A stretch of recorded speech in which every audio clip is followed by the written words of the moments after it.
கிறிஸ்துவுக்குள் பிரியமானவர்கள், உங்கள் யாவருக்கும் ஜீசஸ் கேர்ஸ் அசம்பிளியின் சார்பாக எங்கள் அன்பின் வாழ்த்துக்களை தெரிவித்துக் கொள்கிறோம். இப்பொழுதும் கூட நம்முடைய சபை போதகர்கள் எழுதிய ஒரு பாடலை நாம் பாடப்போகிறோம். அதன் பின்னர் ஒரு சில நிமிடங்கள் நாம் கர்த்தரை ஆராதனை செய்ய போகிறோம். எங்களோடு கூட இணைந்து கர்த்தரை பாடி ஆராதனை செய்வோம். வாருங்கள்.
எங்களை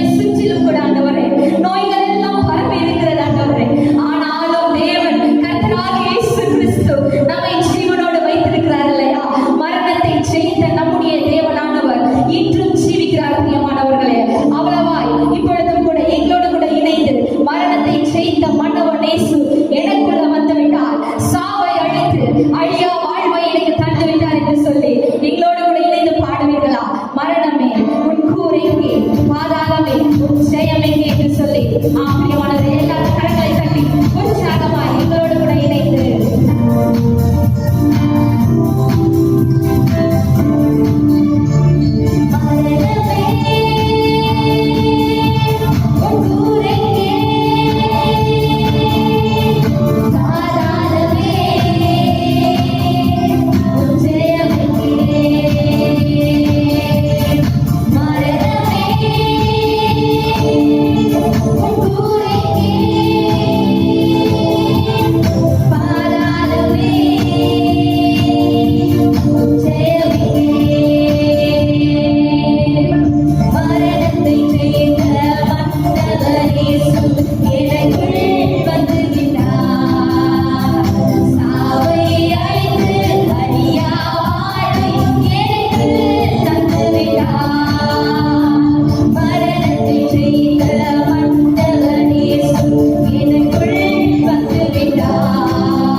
எங்கள் ஆளாண்டவரே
மகிமை ஒருவருக்கே செலுத்துகிறோம் இயேசுவின் மூலம்.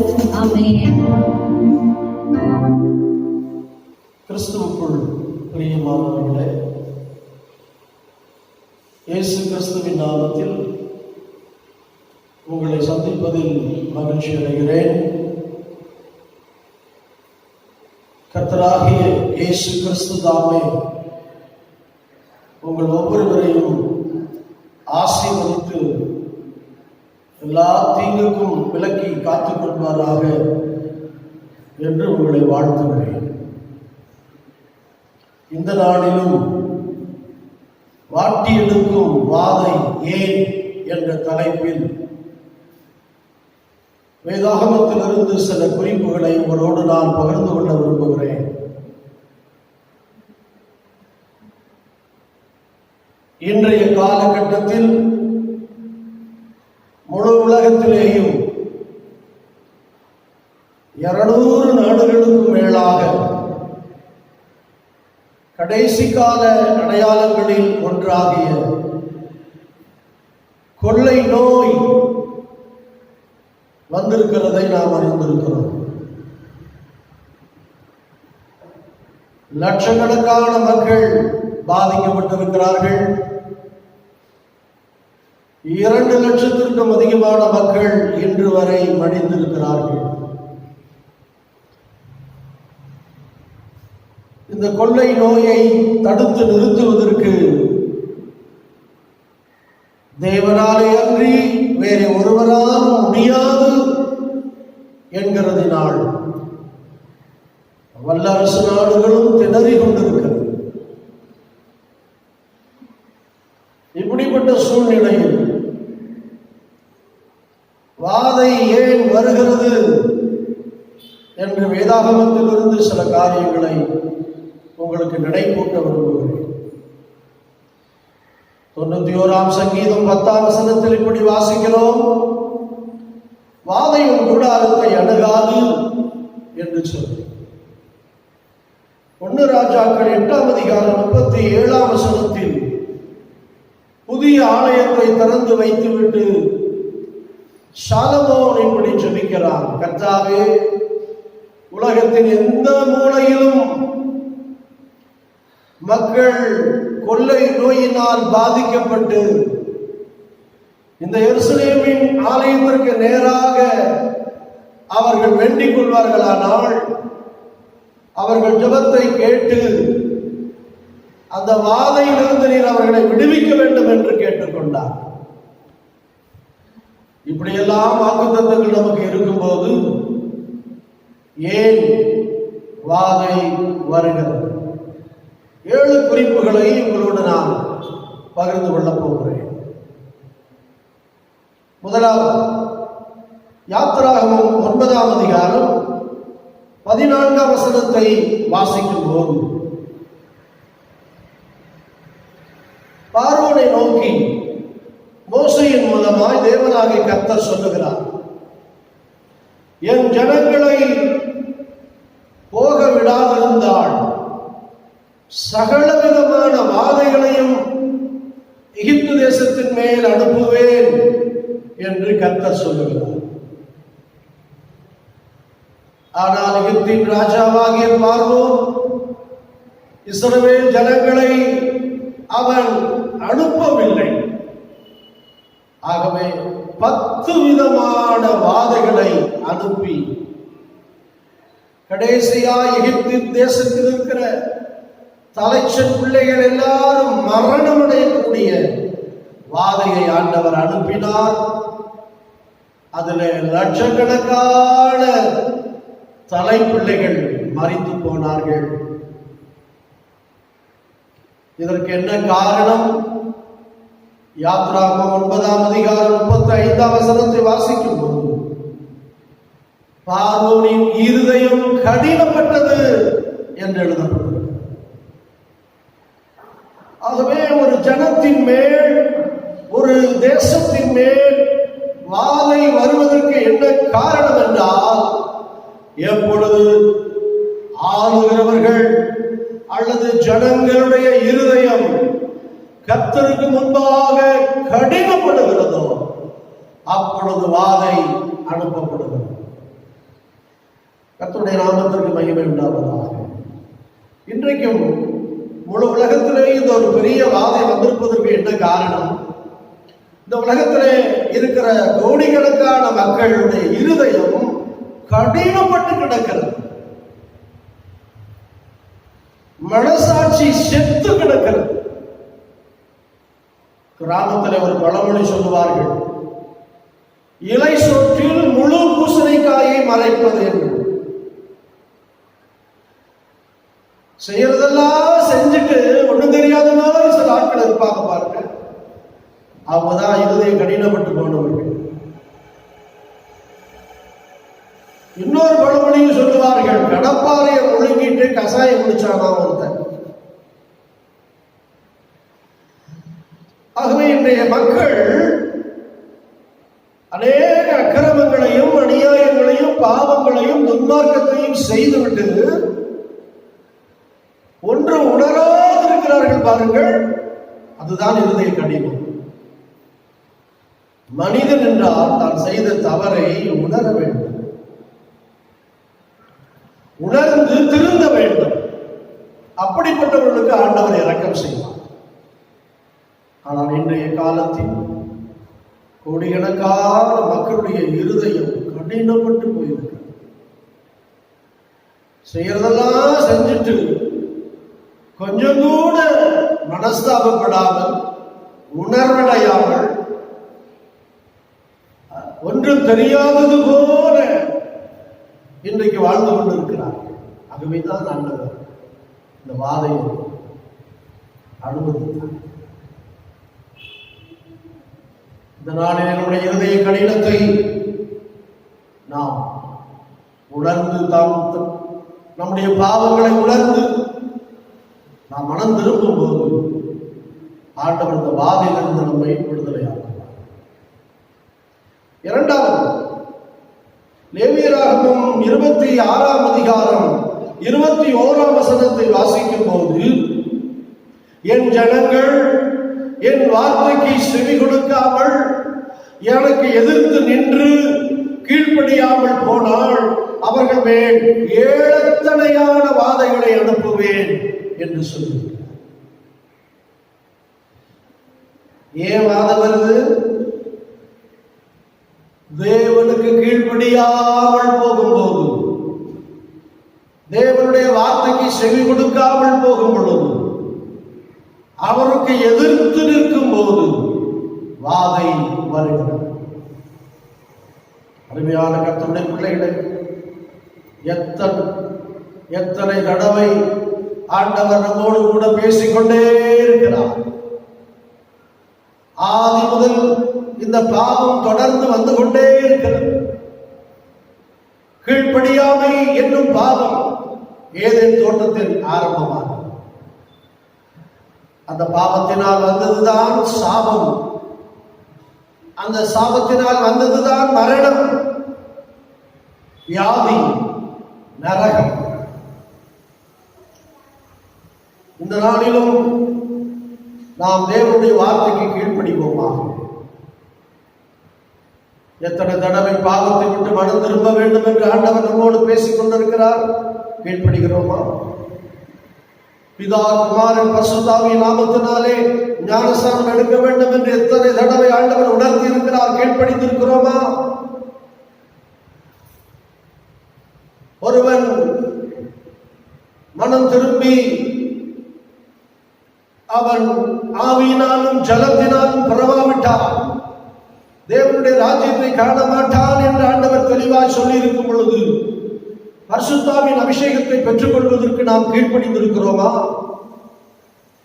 வேதத்தில் எழுதப்பட்டிருக்கிறது, கீழ்ப்படுகிறவர்களுக்கு தந்தருளின பரிசுத்தாவி என்று. கர்த்தருடைய நாமத்திற்கு மகிமை உண்டாவதா.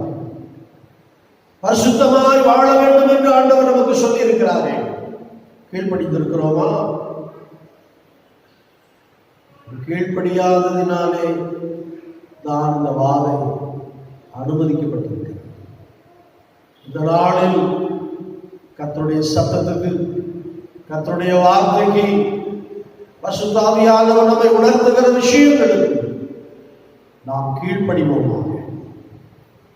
மூன்றாவது, என்னாகமம் 11ஆம் அதிகாரம் 33ஆம் வசனத்தை வாசிக்கும் போது, இஸ்ரவேல் ஜனங்கள் இச்சித்ததினால், அளவுக்கு அதிகமாய் ஆசைப்பட்டதினால் அங்கே வாதை அனுமதிக்கப்பட்டது.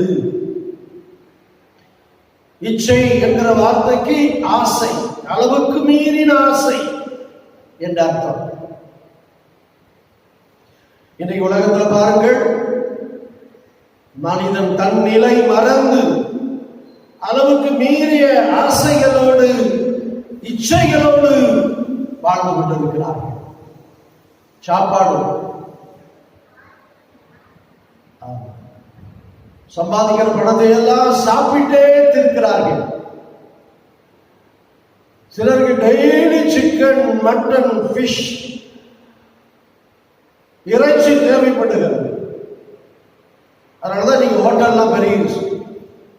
வேதம் சொல்லுகிறது, பொருள் பெருகினால் திங்கிறவர்களும் பெருகுவார்கள் என்று எழுதப்பட்டது. சாப்பாடு, டிரஸ் விதவிதமா உடுத்தணும், ஆடம்பரமா உடுத்தணும். நகை, நகை கடைகளில் எங்கேயாவது கூட்டம் குறைந்திருக்கிறதா? நாளுக்கு நாள் தங்கத்தின் விலை ஏறிக்கொண்டே போனாலும் இன்னமும் ஜனங்கள் வாங்கிக் கொண்டுதானே இருக்கிறார்கள். இச்சை, குடி, சிலருக்கு குடிக்காமல் இருக்க முடியாது. கடைகள் மூடப்பட்டாலும் திருட்டுத்தனமா அவங்களுக்கு எங்கேயும் கிடைக்குது, வாங்கி குடிக்கலாம். என இச்சை அடக்க முடியும். பணம், எப்ப பார்த்தாலும் பணம் பணம் பணம் என்று பேயாய் அலைவார்கள். மனிதன் பல காரியங்களுக்கு அவன் இச்சையோடு வாழ்கிறபடியினால் வாதையை ஆண்டவர் அனுப்புகிறார். வேதத்திலே தேவனுடைய பிள்ளைகள் இச்சையடக்கம் உள்ளவர்களாக இருக்க வேண்டும் என்று தெளிவாய் சொல்லப்பட்டிருக்கிறது. பிறர் பொருளை இச்சையாதிருப்பாயாக என்று 10 கட்டளைகளில் ஒன்று வருகிறது. இச்சையை விட்டு விலகுவதனால் வாதை நிறுத்தப்படும். நான்காவது, என்னாகமம் 14ஆம் அதிகாரம் 37ஆம் வசனத்தை வாசிக்கும் போது, ஜனங்களுக்குள்ளே துர்ச்செய்தியை பரப்பினவர்களுக்கு மத்தியில் வாதை அனுமதிக்கப்பட்டது. துர்ச்செய்தியை பரப்புகிறவர்கள், வேதத்தில் வாசிக்கிறோம், துன்மார்க்கனை நீதிமான் என்றும் நீதிமானை துன்மார்க்கன் என்றும் சொல்லுகிறவர்களுக்கு ஐயோ. இன்னொரு இடத்தில் எழுதப்பட்டிருக்கிறது, தித்திப்பை கசப்பென்றும் கசப்பை தித்திப்பென்றும் சாதிக்கிறவர்களுக்கு ஐயோ என்று எழுதப்பட்டிருக்கிறது. இன்றைக்கு நல்லவர்களை கெட்டவர்களாகவும் கெட்டவர்களை நல்லவர்களாகவும் மீடியாக்கள் மூலம் உருவாக்க முடியும். துர்ச்செய்தியை பரப்புகிறவர்கள், அங்குமங்கும் கோல் சொல்லி திரிகிறவர்கள், இவைகளினாலே வாதையை ஆண்டவர் அனுப்புகிறார். இன்றைக்கு ஊடகங்களில் எத்தனை பொய் செய்திகள் பரப்பப்படுகிறது. ஒரு தனி நபரை குறித்து, ஒரு அரசாங்கத்தை குறித்து, ஒரு குடும்பத்தை குறித்து, சில வாலிப பிள்ளைகளை குறித்து, சில நல்ல நிலையில் இருக்கிற குடும்பங்களை குறித்து, அதனால் எத்தனை பேர் பாதிக்கப்பட்டு தற்கொலை செய்து மாண்டு போன செய்திகளை எல்லாம் பார்க்கிறோம். துர்ச்செய்தியை பரப்புகிறபடியினால் வாதை. உள்ளதை உள்ளதென்றும் இல்லாததை இல்லதென்றும் சொல்லுங்கள், இதற்கு மிஞ்சினது தீமையினால் உண்டாயிருக்கும் என்று இயேசு சொன்னார். உண்மையை பேசுவோம். சில ஆட்கள் உண்மையை பொய்யாகவும் பொய்யை உண்மையாகவும் சாதித்து காட்டுவார்கள். இது தேவனுடைய பார்வையில் மிகப்பெரிய பொல்லாங்கு.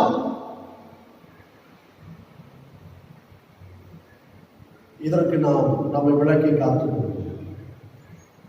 ஐந்தாவதாக, என்னாகமம் 16ஆம் அதிகாரம் 46ஆம் வசனம் முதல் 49ஆம் வசனம் வரைக்கும் வாசிக்கும் போது, ஜனங்கள் முறுமுறுத்தார்கள். முறுமுறுத்தபடியினாலே தேவன் வாதையை அனுமதித்தார். இந்த முறுமுறுத்தபடியினாலே ஒரே நாளில் கிட்டத்தட்ட 14,700 பேர் செத்து போனார்கள். இந்த முறுமுறுக்கிறது ஒருவேளை மனுஷனுடைய பார்வையிலே சாதாரணமாய் தோன்றலாம். ஆனால் தேவனுடைய பார்வையிலே இது ஒரு பெரிய பாவம். பெரிய பாவம். இன்னைக்கு ஜனங்கள் முறுமுறுக்கிறார்கள். கடந்த வந்த பாதையை மறந்துவிட்டு ஒவ்வொரு நாளும் சர்வ வல்லமை உள்ள தேவனாகிய கர்த்தர் செய்து கொண்டிருக்கிற நன்மைகளை மறந்து நன்றி உணர்வு இல்லாமல் முறுமுறுக்கிறபடியினாலே வாதை அனுமதிக்கப்படுகிறது. யோசித்து பாருங்கள். ஒவ்வொரு நாளும் ஆண்டவர் நல்லவர்கள் மேலும் பொல்லாதவர்கள் மேலும் மழையை பெய்ய பண்ணுகிறார். சூரியனை உதிக்க பண்ணுகிறார். சந்திரனை பிரகாசிக்க செய்கிறார். உண்ண உணவு தருகிறார். இருக்க இடம் தருகிறார். உடுத்த உடை தருகிறார். நல்ல காற்று தருகிறார். நல்ல வெளிச்சத்தை தருகிறார். நல்ல மழையை தருகிறார். நல்ல சுகத்தை தருகிறார். பண சம்பாதிக்க பலன் தருகிறார். படிக்க ஞானம் தருகிறார். இதையெல்லாம் மறந்துட்டு மக்கள் முறுமுறுக்கிறபடியினாலே தான் வாதையை ஆண்டவர் அனுப்புகிறார். இதனாலே முறுமுறுக்கிறதை நாம் விட்டுவிட்டு இதுவரை நாம் பெற்று அனுபவிக்கிற ஒவ்வொரு நல்ல காரியங்களுக்காக நாம் ஆண்டவரை நன்றியோடு கூட துதிப்போமானால் வாதை நிறுத்தப்படும். ஆறாவதாக என்னாகமம் 25ஆம் அதிகாரம் 1 முதல் 9 வசனங்களை வாசித்து பாருங்கள். எகிப்திலிருந்து புறப்பட்ட தேவ ஜனங்கள் சித்தீம் என்ற ஒரு ஊருக்கு வந்தபோது அங்கே அவர்கள் புறஜாதிகளோடு கூட ஐக்கியப்பட்டு வேசித்தனம் பண்ணி விக்கிரகங்களுக்கு படைக்கப்பட்டவர்களை புசித்து கர்த்தரை விட்டு விலகி விக்கிரகங்களை பற்றி கொண்டபடியால் அங்கே ஒரு பெரிய வாதையை ஆண்டவர் அனுப்பினார். அந்த வாதையில் ஏறக்குறைய 24,000 பேர் மரித்து போனார்கள். இன்னைக்கு ஏன் உலகத்துல இந்த வாதை? கர்த்தருடைய பிள்ளைகளுக்கு வைராக்கியம் இல்லை. ஆண்டவரை விட்டு விலகினபடியினால், விக்கிரகங்களோடு கூட சம்பந்தம் கலந்தபடியினால், விக்கிரகங்களுக்கு படைக்கப்பட்டவைகளை புசித்தபடியினால், வேசித்தனம் செய்தபடியினால் வாதை வாதை. தேவன் மிகவும் அருவருக்கிற காரியங்கள் எல்லாம் உலக நாடுகளில் அனுமதிக்கப்பட்டிருக்கிறது. ஆணோடு ஆண் கல்யாணம் பண்ணிக் கொள்ளலாம், பெண்ணோடு பெண் கல்யாணம் பண்ணிக் கொள்ளலாம்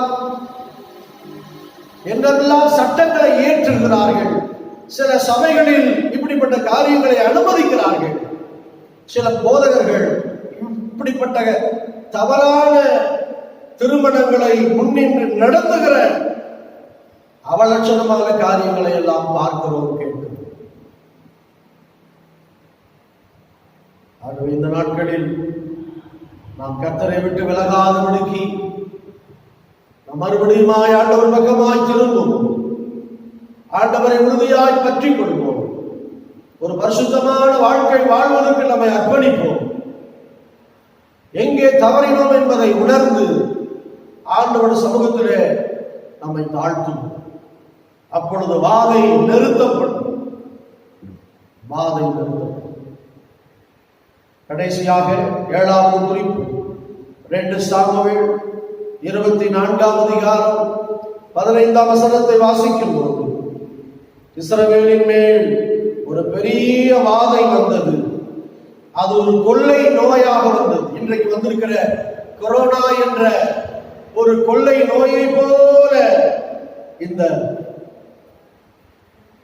நோய் அன்றைக்கு இஸ்ரவேலில் வந்தது. இந்த கொள்ளை நோயினால் கிட்டத்தட்ட 70,000 பேர் மரித்து போனார்கள் என்று வேதம் சொல்லுகிறது. இது எதனால் வந்தது? இஸ்ரவேலை அரசாண்டு கொண்டிருந்த தாவீதுக்கு தான் கடந்து வந்த பாதைகளை மறந்து விட்டான். அவன் ஒரு ஏழை குடும்பத்தில் பிறந்தவன். அண்ணன் தம்பி 8 பேர். இவன் கடைசியானவன். ஆடுகளை வைத்துக் கொண்டிருந்தவன். இவனை ஆண்டவர் சிரமேலின் மேல் ராஜாவா இருக்கும்படி அவனை அழைத்து அவனை அபிஷேகித்தான். பல யுத்தங்களில் அவனுக்கு ஆண்டவர் ஜெயம் கொடுத்தார். அந்த தாவீது தன் சிங்காசனத்தின் மேல் உட்கார்ந்த பிறகு ஒரு நாள் அவனுக்கு ஒரு பெருமை வந்தது. தன்னோடு கூட இருக்கிற யுத்த புருஷர்கள் எத்தனை பேர் என்பதை தேசம் எங்கிலும் எண்ணி தொகையிட கட்டளையிட்டான். அது ஆண்டவருடைய பார்வையில அது அவருக்கு துக்கமாயிருந்தது. அது காரணம் அவனுக்குள்ள இருந்த பெருமை. இந்த பெருமையினால் ஜனங்கள் பாதிக்கப்பட்டார்கள். 70,000 பேர் இறந்து போனார்கள். ஏன் வாதை? ஒவ்வொரு மக்களிடத்திலும் இன்றைக்கு பெருமை. பெருமை. வல்லரசு நாடுகள் என்று சொல்லிக்கொண்ட நாடுகள்லாம் இப்ப வெடிப்புதுங்கி கிடக்கு. பணக்கார நாடுகள் என்று சொல்லிக்கொண்ட நாடுகள் எல்லாம் இன்றைக்கு பதறிக்கொண்டு கிடக்கு. ஒண்ணு செய்ய முடியல. பெருமை. பெருமை. வேதம் சொல்லுகிறது, பெருமை உள்ளவர்களுக்கு தேவன் எதிர்த்து நிற்கிறார், தாழ்மை உள்ளவர்களுக்கோ அவர் கிருபை அளிக்கிறார். மனிதன் ரொம்ப படிச்சுட்டான், அறிவு பெருகி போச்சு, அதனால ஆண்டவருக்கு சமமாய் தன்னை நினைக்கிறான். ஆண்டவரை போல எல்லாவற்றையும் இந்த உலகத்திலே நாம் படைத்து விடலாம் என்று எண்ணுகிறான். பெருமை. நாம் பெருமையை விட்டு ஒழித்து சர்வ வல்லமையுள்ள தேவனாகிய கர்த்தருக்கு முன்பாக நம்மை ஒன்றுமில்லை என்று தாழ்த்தும் மரியாதை போல, இதோ நான் ஆண்டவருக்கு அடிமை, உம்முடைய வார்த்தையின்படியே எனக்கு ஆக கடவுது என்று நம்மை தாழ்த்தும் போது வாதை நிறுத்தப்படும். ஆண்டவர் இந்த உலகத்திலே நாம் சுகமாக இருக்கும்படி ஆண்டவர் கிருபை செய்வார். அன்றைக்கு வேதாகமத்தில் வாதை வந்ததற்கான காரணம் 7 காரணங்களை நான் சொன்னேன். இருதயம் கடினப்பட்ட போது வாதை வந்தது. தேவனுடைய வார்த்தைக்கு கீழ்ப்படியாமல் போன போது வாதை வந்தது. இச்சைக்கு இடம் கொடுத்தபடியினால் வாதை வந்தது. துர்ச்செய்தியை பரப்பினபடியால் வாதை வந்தது. கர்த்தர் செய்த நன்மைகளை மறந்து அவர்கள் முறுமுறுத்தபடியினால் வாதை வந்தது. வேசித்தனம் பண்ணி விக்கிரங்களுக்கு படைக்கப்பட்டவைகளை புசித்து கர்த்தரை மறந்து வாழ்ந்தபடியால் வாதை வந்தது. பெருமை வந்ததினால் வாதை வந்தது. இன்றைக்கு இந்த வாதையிலிருந்து உலக மக்களும் நீங்களும் நானும் பாதுகாக்கப்பட வேண்டுமானால், வாதை நிறுத்தப்பட வேண்டுமானால், அந்த இருதயம் தேவனுக்கு முன்பாக திறந்த இருதயமாய் இருக்கட்டும். கர்த்தருக்கு கீழ்ப்படியே ஒப்பு கொடுப்போம். இச்சைகளை விட்டு ஒழிப்போம். நல்ல செய்தியை பரப்புவோம். முறுமுறுக்காமல் நன்றி சொல்லுவோம். விக்கிரகங்களை தூர எறிந்து கர்த்தரை பற்றிக் கொள்வோம். தாழ்மையாயிருப்போம். வாதைக்கு நாம் காக்கப்போம். இப்பொழுதும் தொடர்ந்து இந்த செய்தியை கேட்டுக்கொண்டிருக்கிறவர்கள் ஒவ்வொருவரையும் இந்த வாதையிலிருந்து தேவன் பாதுகாக்கும்படி பாஸ்டர் அவர்கள் ஜெபம் பண்ணுவார்கள். அன்பின் பரலோக பிதாவே, ஆசீர்வதிக்கப்பட்டதான இந்த நல்ல வேளைக்காய் நன்றியோடு ஸ்தோத்திரிக்கிறோம் ஆண்டவரே. இந்த நாளிலும் கூட கர்த்தாவே, எங்கள் தேவனாகிய கர்த்தர் எங்கள் தேசத்திலே பரவி கொண்டிருக்கிறதான இந்த கொள்ளை நோயிலிருந்து, இந்த வாதையிலிருந்து என் தேவன் விடுதலை கொடுக்க உம்மாலே கூடும் ஆண்டவரே. உம்மால் ஆகாத காரியம் ஒன்றுமில்லை ஆண்டவரே. என் தேவன் சகலத்தையும் செய்ய வல்லவர் ஆண்டவரே. உமக்கு மறைவானது ஒன்றுமில்லை ஆண்டவரே. இயேசுவே, துதிக்கிறோம் துதிக்கிறோம் துதிக்கிறோம் ஆண்டவரே. துதிகளுக்குள் வாசமாய் இருக்கிற தேவன் துதிக்கப்படத்தக்கவர் ஆண்டவரே. இந்த கால வேளையிலும் கூட கர்த்தாவே, நாங்கள் உடைய சமூகத்திலே ஆண்டவரே வியாதியோடு, பலவீனத்தோடு, பலவிதமான பிரச்சனைகளோடு ஆண்டவரே வாடிக்கொண்டிருக்கிறதான மக்களுக்காக சமூகத்திலே நிற்கிறோம் ஆண்டவரே. தேவ ஆவியானவர் ஒவ்வொருவரையும் விடுதலையாக்குங்க ஆண்டவரே. இயேசுவே உமக்கு ஸ்தோத்திரம் ஆண்டவரே. உம்முடைய வார்த்தை விடுதலையாக்கக்கூடிய வார்த்தை ஆண்டவரே. உம்முடைய வார்த்தையை யார் யாரெல்லாம் விசுவாசிக்கிறார்களோ ஒவ்வொருவருக்கும் ஆண்டவரே கர்த்தர் விடுதலையை கொடுத்து இந்த நாளிலே தேவன் மகிமைப்படுத்தும்படியா இந்த கரங்களை ஒப்பு கொடுத்து ஜெபிக்கிறேன் ஆண்டவரே. எங்கள் தேச மக்களை கர்த்தர் நினைத்தருளும் ஆண்டவரே. எங்கள் பகுதி மக்களை கர்த்தர் நினைத்தருளும் ஆண்டவரே. இயேசுவே உமக்கு ஸ்தோத்திரம் ஆண்டவரே. எங்கள் விசுவாச குடும்பங்கள், உம்மை நம்பி இருக்கிற பிள்ளைகள், உம்மை சார்ந்து இருக்கிற பிள்ளைகள் ஒவ்வொருவரையும் ஆண்டவரே கர்த்தர் ரத்த கோட்டைக்குள்ளே மூடிக்கொள்ளும்படியா ஜெபிக்கிறேன் ஆண்டவரே. இயேசுவே உமக்கு ஸ்தோத்திரம் ஸ்தோத்திரம் ஸ்தோத்திரம் ஆண்டவரே. கர்த்தர் மகிமையான காரியங்களை செய்வீராக. என் தேவன் மகிமையான காரியங்களை செய்வீராக ஆண்டவரே. நீர் எங்கள் மத்தியிலே எழுந்தருளும் ஆண்டவரே. நீர் எங்களுக்காய் வழக்காடுகிற தேவன், நீர் எங்களுக்காய் யுத்தம் செய்கிற தேவன் ஆண்டவரே. இயேசுவே உமக்கு ஸ்தோத்திரம் ஆண்டவரே. யார் யாரெல்லாம் இந்த வேளையில வியாதியோடு, பலவீனத்தோடு இயேசுவேன்னு கூப்பிடுகிறார்களோ ஒவ்வொருவருக்கும் கர்த்தர் விடுதலையை தந்து சமாதானத்தை தந்து ஆண்டவரே தேவன் நடத்தும்படியா இந்த கரத்தில் ஒப்பு கொடுக்கிறோம் ஆண்டவரே. இயேசுவின் நாமத்திலே ஆண்டவரே விடுதலை உண்டாகட்டும் ஆண்டவரே. விடுதலை உண்டாகட்டும், மீட்பு உண்டாகட்டும், சமாதானம் உண்டாகட்டும், சந்தோஷம் உண்டாகட்டும் ஆண்டவரே.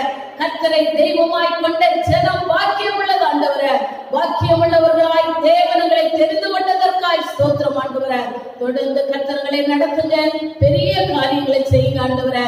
தாழ்மையில் எங்களை நிலைத்தருளுவதற்காய் ஸ்தோத்திரம் ஆண்டவரே. உடைய கிருபையுள்ள கரம் ஒவ்வொருவர் மேலும் அமரட்டும் ஆண்டவரே. இதை பார்த்து கேட்டுக்கொண்டிருக்கிற, என்னோடு சேர்ந்து ஜெபிக்கிற ஒவ்வொரு தேவ பிள்ளைகளையும் கர்த்தர் ஆசீர்வதிங்க ஆண்டவரே. இந்த நாளிலே ஆண்டவரே கர்த்தர் ஒரு சாட்சியை காண தேவன் கிருபை செய்யும்படியா ஜெபிக்கிறேன் ஆண்டவரே. உடைய நாமம் ஒன்றே மகிமைப்படட்டும். இரத்த கோட்டைக்குள்ளே மூடிக்கொள்ளும். இரட்சகர் இயேசுவின் நாமத்தில் ஜெபிக்கிறேன் எங்கள் அன்பின் பிதாவே. ஆமென் ஆமென். ஹல்லேலூயா ஹல்லேலூயா.